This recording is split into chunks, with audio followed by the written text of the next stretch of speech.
मौसम की तैयारी तिलारी वन में ठंड दस्तक दे रही थी। सभी जानवर आने वाले कठिन मौसम के लिए तैयारी करने में लगे हुए थे। एक पेड़ पर रहने वाली चिड़िया भी उनमें से एक थी। हर साल की तरह उसने अपने लिए एक शानदार घोंसला तैयार किया था और अचानक होने वाली बारिश और ठंड से बचने के लिए उसे चारों तरफ से घास फूस से ढक दिया था।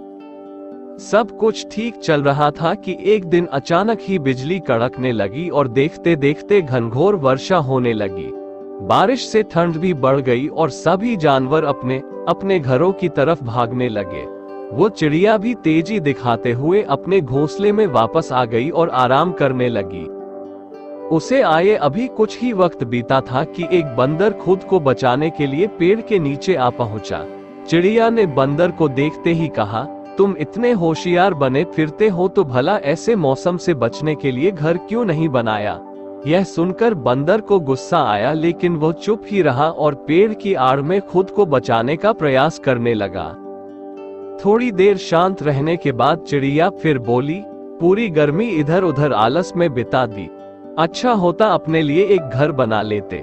यह सुन बंदर ने गुस्से में कहा, तुम अपने से मतलब रखो, मेरी चिंता छोड़ दो। थोड़ी ही देर में हवाएं भी तेज चलने लगी और अब बारिश रुकने का नाम नहीं ले रही थी। बेचारा बंदर ठंड से कांप रहा था और खुद को ढकने की भरसक कोशिश कर रहा था, पर चिड़िया ने तो मानो उसे छेड़ने की कसम खा रखी थी। वह फिर बोली, काश कि तुमने थोड़ी अकल दिखाई होती तो आज ये हालत नहीं होती। कम से कम अब घर बनाना सीख लेना।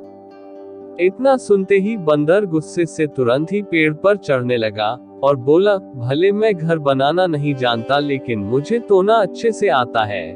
और ये कहते हुए उसने चिड़िया का घोंसला तहस नहस कर दिया।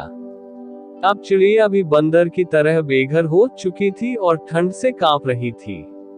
सीख, हमेशा अपने काम से काम रखो। यदि आप मदद नहीं कर सकते हैं तो उसे बेकार के उपदेश न दें।